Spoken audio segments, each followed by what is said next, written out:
Well, hello, December 2nd, 2021. Gail, tell me something great. I'm going live on Facebook right now so we can just share with our friends today who are needing a little uplifting on December 2nd. Well, I trust they can find that every Thursday at 11:11 Eastern Standard Time with the Party at the Summit podcast. And we just have this unique sort of opportunity to be able to do video as well. That's right. So, I was kind of concerned about my stripes. You know how stripes just don't always show up on video real well. But you know what? Most of you are just listening anyway, so it doesn't really matter. That's just BS anyway. I kind of enjoy my stripes today, to be honest. I do as well. All right. A lot of great flair. We're kind of color coordinated, even though we don't even talk about what we're going to be wearing for the podcast. You've got some coordination going on with your lights, your new background, your new environment. My new setting. Yep. It's a journey. It's an experience. Let's put it that way. I enjoy it. I really enjoy my new space here. So thanks for pointing that out and being aware of it. Yes. Well, awareness in and of itself is transformational. That's right. So we're sitting at December 2nd, and we had a conversation prior to this, it just happened to come out to be like some pregame talk. Like we're just talking about, hey, what do you want to talk about today? And what's on your heart? What's on your mind? And we discussed the fact that we only have a few short weeks coming into till Christmas. And really, I mean, we have, including today, there's only 5 Thursdays left of the year. So you have to think about, like, how are you going to choose to spend those days? Like, if every day matters and you tell yourself that, like, analytically, you're like, you know what, every day counts. Let me do everything I possibly can. What can you get done in the next 5 Thursdays? And you can spend time with us as much as you want, because we'll be here on those Thursdays to help inspire and provoke and encourage you to live your happiest, healthiest life. And that's one of the components we're talking about today is, correct me if I'm wrong, Gail, but I feel that what we all want is we want to be healthier. We want to be happier. Like, that's what we want more of in life. And there's a format to being happier. And the format's really simple. If you want to be happier, it's just when the outcome that you're experiencing in your life meets your expectations and your blueprint, then you become happier. And that's sort of a deeper way of just taking a superficial emotion and state of mind or state of being, which is happiness, which is a choice to, how do we do it? How do you become happier? Well, the simple answer is this. To be happy. Yeah. Well, I find it entertaining when they will literally come to me and they say, gosh, Steve, like, how do I become happier? Like, how can I be happy? And I sort of chuckle at it. And it took me a while to figure this out. This wasn't something that was like, I was born knowing this. As a matter of fact, happiness is a factory setting. Like, it's a default setting. We were born into this world happy. And if we weren't happy, it was from external sources, meaning we were tired, we were hungry, we had poop in our diaper, so we would be able to express that, hey, I'm happy, but there's some things that create some unhappiness. But most of the time we were happy. And that's how we were born into this world. But when people say, hey, how do I become happier? It's actually really simple. You just choose to be happy. But we want to give you some practical things today. It can't be that easy, can it, Gail? Like, it can't be like just to say like, oh, I'm going to choose to be happier. And I mean, eventually, once you start knowing what we know, you can choose that state. And how did this topic come about, actually? Well, it was a year ago, December 1st, that you made a post with a little cartoon, and I've shared that this morning. And it was all about, there was 10 points to creating a little more happiness in your life. And I love the little cartoon because, they're both like holding these jars, and this one's is empty. And he says, how did you get that? And, it says happiness. And he said, I created it. Yeah, it actually went like this, said, hey, where did you find that? Like he has Yeah. this empty jar. It's like, hey, where'd you find that? I've been searching for that everywhere. And then the little guy, like he's a little shorter, he's got a little smile on his face. He goes, well, I created it myself. Mhm. You know, he's got this jar, and his jar is full of, I don't know, like little fireflies or something, whatever makes him happy. And, you know, happiness is something that we create by the person that we choose to be. And if there's one thing that we can take away early in this conversation is it's far less about what we're doing. Like, what do you need to do to be happy? Like doing things creates, in my opinion, creates fulfillment in things. Like you could fulfill to go do and provide service for somebody, or to go, you know, go fix somebody's tire. I mean, that might create some happiness, but there's a distinction between happiness and fulfillment. But when it comes to actual happiness, it's about who you're choosing to be. So it's far less about what you're doing, and it's much more about who you're being and the characteristics in which you choose to live your life by. So when your expectations and blueprints of your life are in alignment to what the outcome is that you're experiencing, then we become happy. So how do we do that? And you had 10 points, and we discussed maybe like, bam, going through all 10 points today. And that would be a little unfair and maybe overwhelming. So we've chosen to broke it into 3 parts. This is a 3-part series. This is part 1, finding your happiness within. And we're gonna discuss 3 of those bullet points today, which are uniqueness, loving, and integral. And so we're gonna kind of just expound a little bit on each one. And I have a little story. I know you have a little story, so we'll just share, because I believe stories help to teach and bring more understanding to what you're throwing down. So let's talk about being unique, Steve. Like it's who you're being unique, being just being you, and not comparing yourself to others all the time, not comparing yourself to what all your friends are doing on social media, not comparing yourself to how your friends' children behave versus how your children, like there's all kinds of things that we compare ourselves with. I was comparing my calendar to a great friend, Kevin Hoover, his calendar when he was doing a training yesterday on time management. And I was like, dang, I got a lot of white space in my calendar, but that's what makes me unique. He didn't try to change me. I was kind of comparing, should I have more things filled in, more blocks filled in on my calendar? And Kevin asked me a question, Gail, is it working for you? I said, yes. He said, then don't change it. Just be uniquely you. Be you, because everyone else is taken. Yeah, we've heard that how often, like, hey, you are unique. You like, there's no duplicate snowflakes in the air when it's snowing out. Like, you are a unique entity. I think what we want to convey here and encourage you is allowing yourself that acceptance to know truly that, hey, it's okay to be unique. You know, comparison is very toxic. It can be. It could be a driver, or it could be extremely demoralizing. And we start allowing emotions of lack and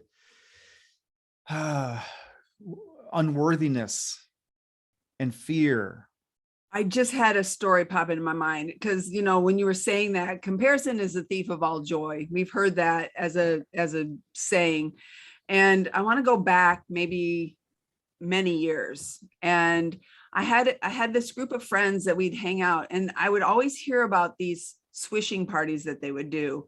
And I'd never been to one, and I was invited to one, and I was excited. It was a garden party. So what you do is you bring the things that aren't necessarily serving you in your life anymore, and you swish them with a friend. So I can take their thing, they can take my thing. And here's what I did. I'm like, is my stuff going to compare to their stuff? Like, I took like some really nice things because I wanted to show up in a certain way, right? Status. And I walked in, I walked into my friend Renee's kitchen, and in the corner on the little chef board, it was written, "Comparison is the thief of all joy."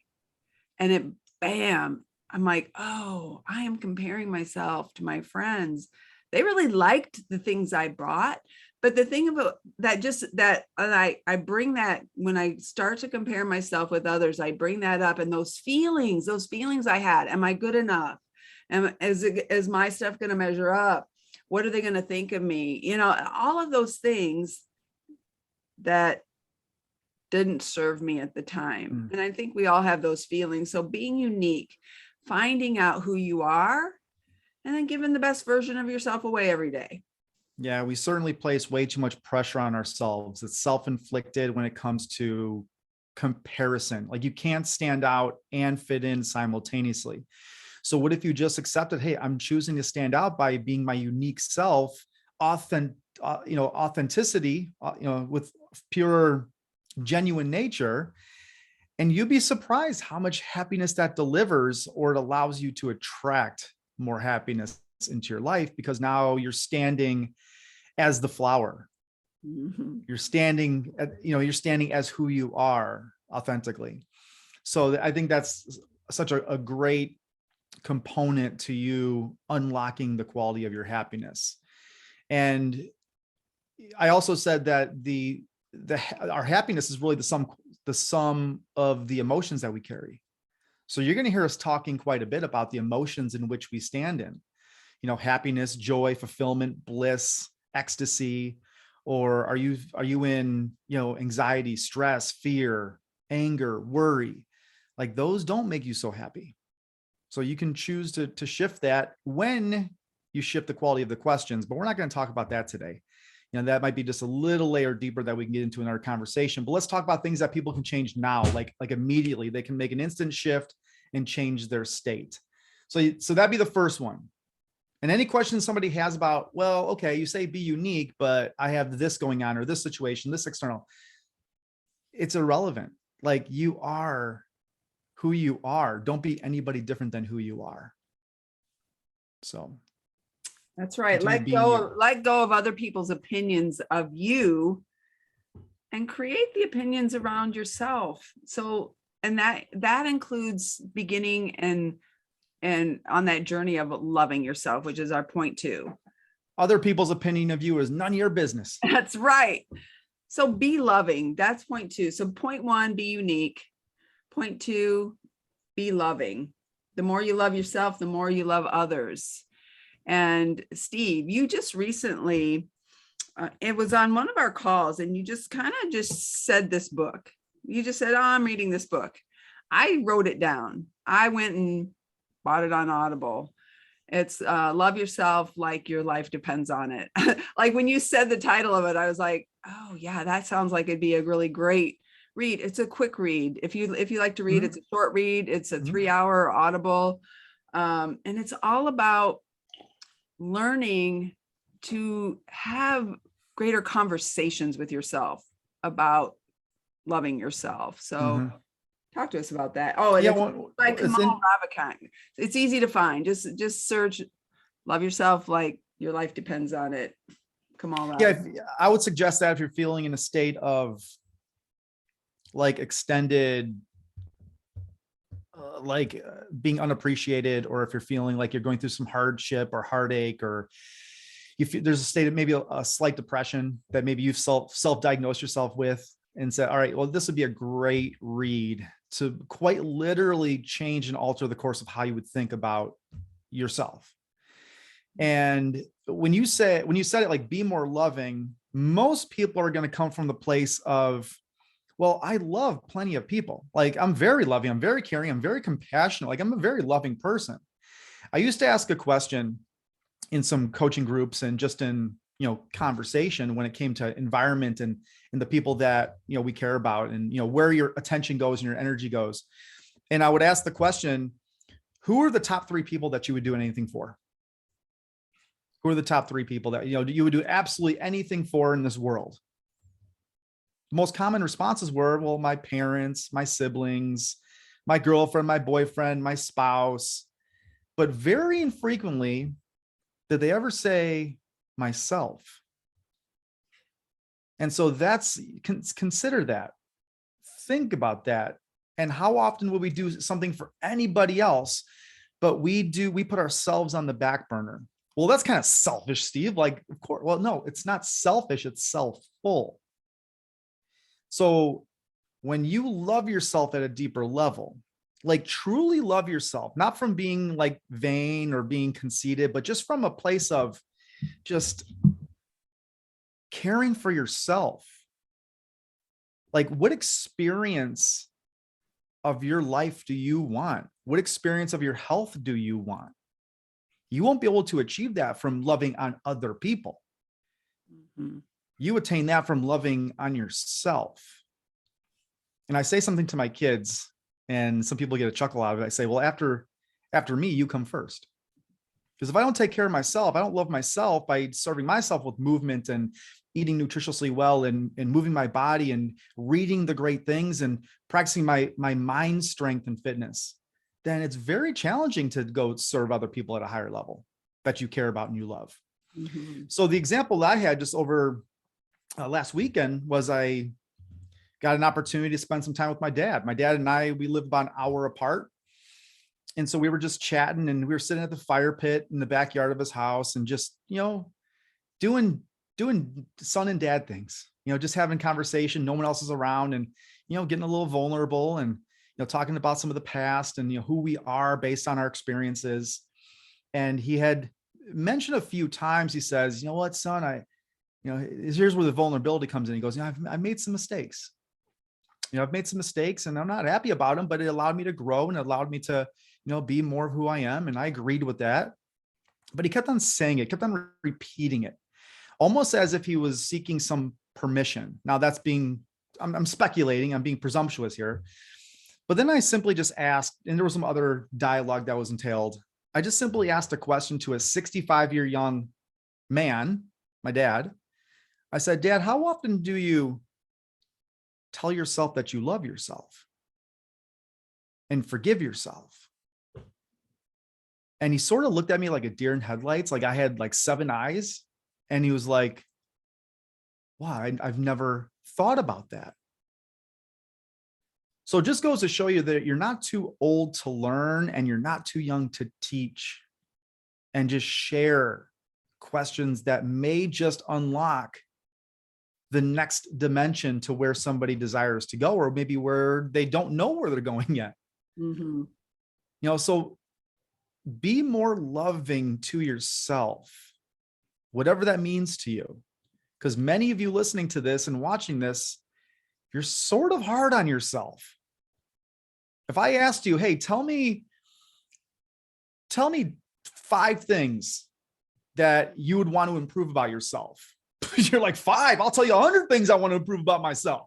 I'll tell you this and this and this and this, and they'll create a laundry list that's a mile long.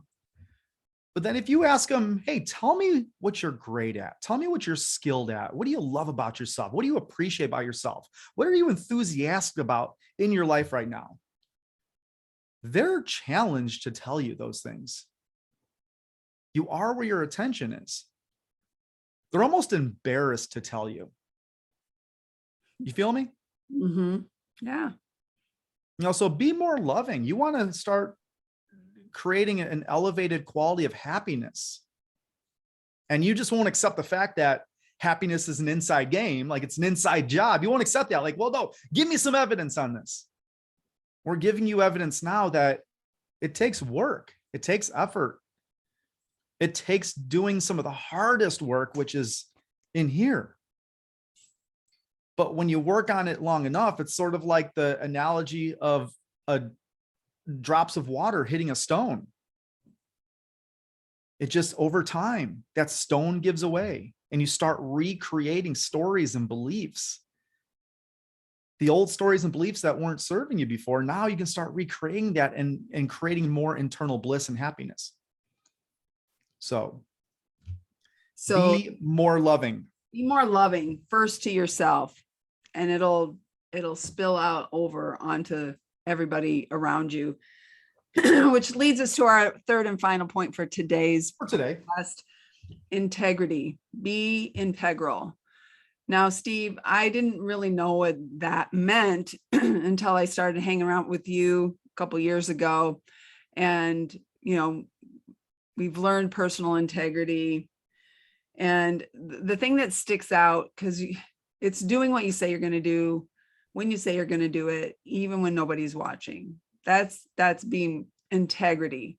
And it's okay not to do things, but it's not okay not to do things that you said you were going to do.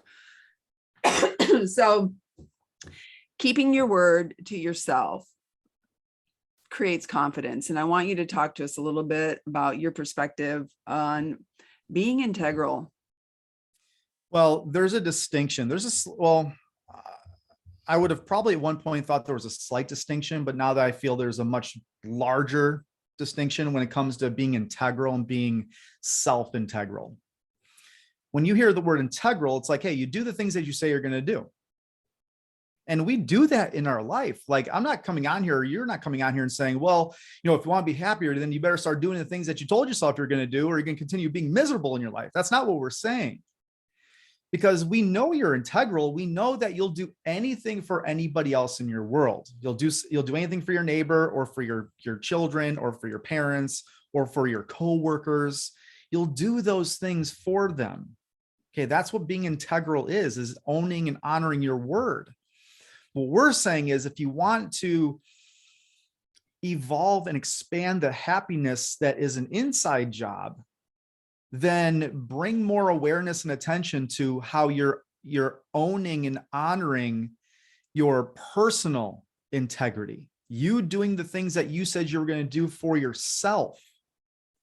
But here's the kicker to it. Like you said, no one's watching. No one's holding you accountable to it. You are simply building and instilling more trust back into you. Because when you tell yourself you're going to go do something, like, hey, I'm going to go to the gym and work out today, and you don't do it because of whatever distraction that landed on your plate, or whatever happened in your day, or your day went sideways, and you just procrastinated and pushed it off, you are teaching yourself not to trust yourself. And when you don't trust somebody, whether it's you or an outside external source, how much happiness does that produce? Not much. Quite the contrary. Self-integrity, be integral. Honor your word, even in the slightest of situations. Don't think like it's everything. And I love how you said, like, it's okay not to do something. It's absolutely okay not to go to the gym. But if you told yourself that you were going to go to the gym and made that commitment to yourself, you better go to the gym. That's not okay, because that's going to produce the state of displeasure that we're referring to.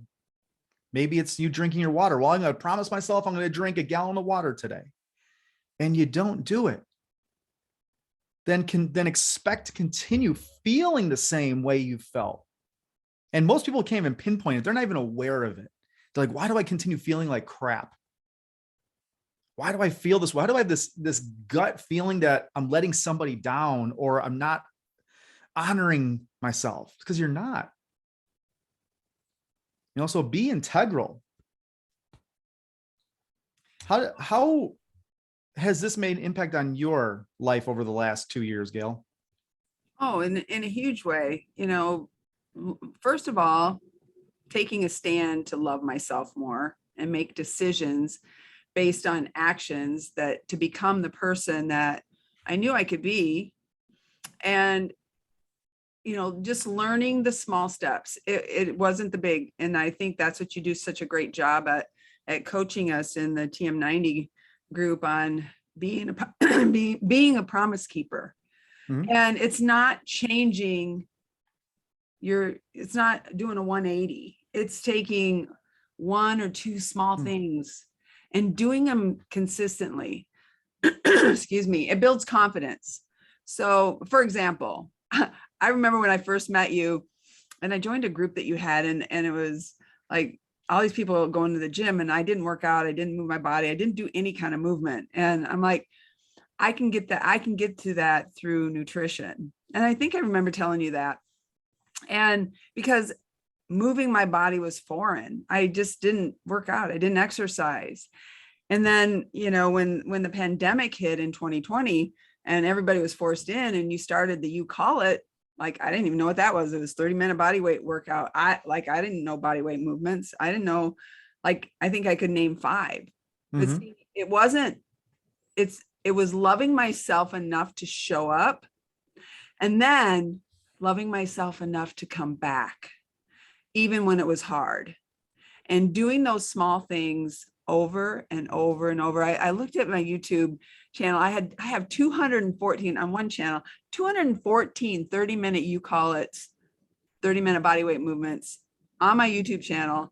At any given time, I could go back for 214 days in a row and do a different workout because that's what they were. But see, I gained confidence in that one thing, showing up for myself. And then, knowing to eat right, wanting to eat more healthy for myself, wanting to grow back, age backwards. I didn't want the number of my age to dictate how I was going to feel. And so it's been a huge impact, just those small things. I keep 3 promises to myself every day. I chart them. I write them down. I acknowledge them. I don't make it every day, but you know what? That's okay. Things come up, life happens, situations are created, and I give myself permission to start again. And so my big winning streak of everyday movement, when I got COVID and it stopped, I was like, it disappointed me because I worked really hard. How can I ever get back to 557 days in a row? That seems insurmountable. You know what? I've kind of let go of the number, but I still keep track because that's important to me.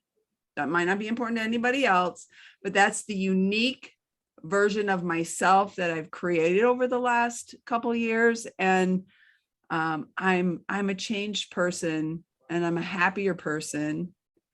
And the happiness I have within me now extends to those around me. So I love how you just put all those points of attention and summed it up as that's what you had resource. Those were the catalysts for you being who you are today. And there's gonna be people that are jumping on here and they're like, you know what, Gail, I want more confidence. Like, I'm just lacking confidence. Confidence is being integral. Self-confidence is the habit and process of making and keeping the promise you make to yourself. You don't believe me? Go commit to something really small, something so small it's almost impossible not to do. Maybe it's you making your bed in the morning. Just commit to making your bed when you wake up, your feet hit the floor, make your bed because you told yourself you're going to do it. Get yourself into a proactive state, change that one pattern, that one habit, and just you'll notice, God, if I can do this, what else can I do? Because you're living through right now, Gail, you're experiencing what we call integrity momentum. And it's powerful. And it's very rewarding when you have that type of momentum because you're doing the things that you told yourself you were going to do, regardless of how small they are. So awesome. Well, those are our 3 topics that we're going to discuss today. Do we want to give a prelude to what next week's going to look like, or do we want to keep that an element of surprise? I did write it down. I won't expound on it, but next week we're going to cover 4 things, which is being kind, being beautiful, be moving, and be growing. So think on those. We're going to expound on them next week, and looking forward. And then they could always go on my Facebook and see them. So week 3 of this series will be playful, be forgiving, and be courageous. So lots of power words that we're going to put some meaning behind that will hopefully help to create and provoke you to find that happiness within yourself. Yeah. So now go out there and be the person that you need to be to have what you desire in this world. And then take those 3 things. Here's my takeaway. So the takeaway would be this: which of these 3 ways of being that we just discussed, okay, be unique, be more loving, or be integral are you going to desire to place more attention to? Which of those three components, those three characteristics or ways of being? And with that, make it a day worth repeating. All right, Steve, another great podcast. You can find us on YouTube, search A Party at the Summit podcast, subscribe, always live on my Facebook profile, but recorded for your listening pleasure or your finding, and let us know Your how we can cerebral stimulation. That's right. All right, make it a great day and let's go. I'm out. Let's go.